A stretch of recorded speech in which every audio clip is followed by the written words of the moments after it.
The body was slightly tilted in the snag, and Bond could see the small hands bound in the back by quarter-inch sisal rope. Suddenly, the physical details flew together. Bond's gaze snapped to the racked face. She inhaled sharply and blinked. "It is her, ain't it? The Nazarene. Germans from over Wapanucka."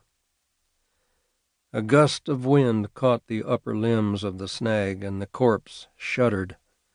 Hannah fought the urge to unzip her uniform coat.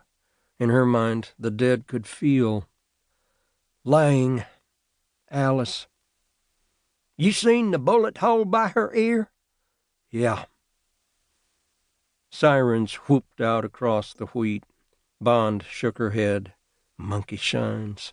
The state medical examiner's office in Oklahoma City was a long drive, and nothing was happening on Greasy Bend until an M.E. investigator got here. 2 days earlier, Hannah Bond and Alice Lang had filled freezer bags at the Church of the Nazarene Food Bank in Tishomingo. Alice had opened a crate of frozen hot dogs from the regional bank and gasped, turning the label of one package toward Hannah. Everything on it except the brand name, Flying T Ranch, was printed in Cyrillic script. Alice said, "What kind of writing is that? Outer Mongolian? I'll swan you never think of our weenies making their way to the ends of the earth."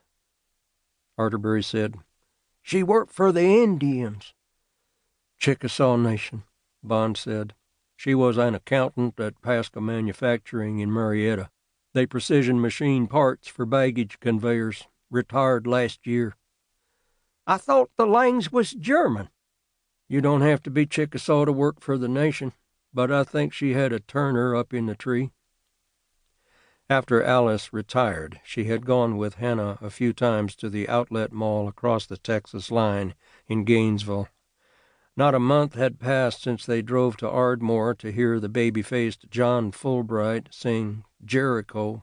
As they were leaving the little Civic Theater, Alice said, "That young man?" "Oh, yeah," Hannah said. Again the clouds massed and lowered.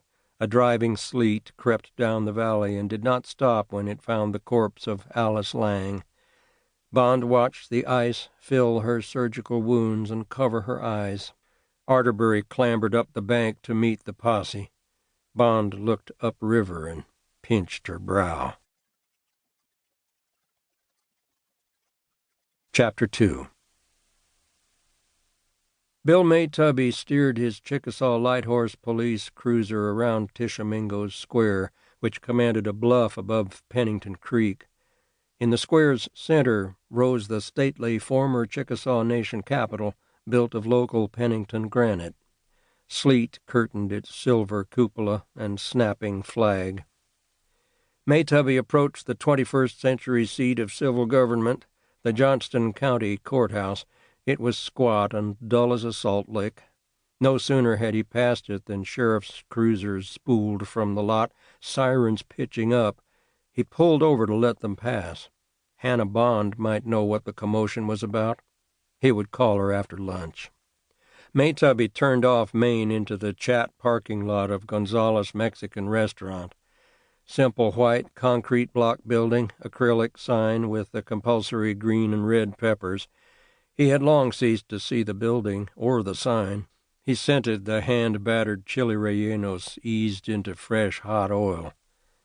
He looked for Jill Milton's mystic green Accord, which he found nosed into a slot at the restaurant's lee side. She would have gone in through the kitchen to escape the wind. He always came through the kitchen to watch the owner fillet Big Jims and stuff them with queso blanco. Today, the owner noticed Maytubby and nodded toward the east side of the dining room.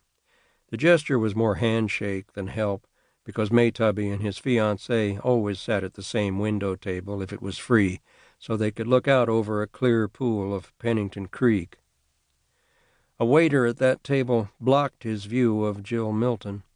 Maytubby was surprised to see him setting plates of steaming rellenos on the gingham oilcloth. When the waiter left, Maytubby took his place. Jill was settling her raspberry squall jacket in the chair next to the window.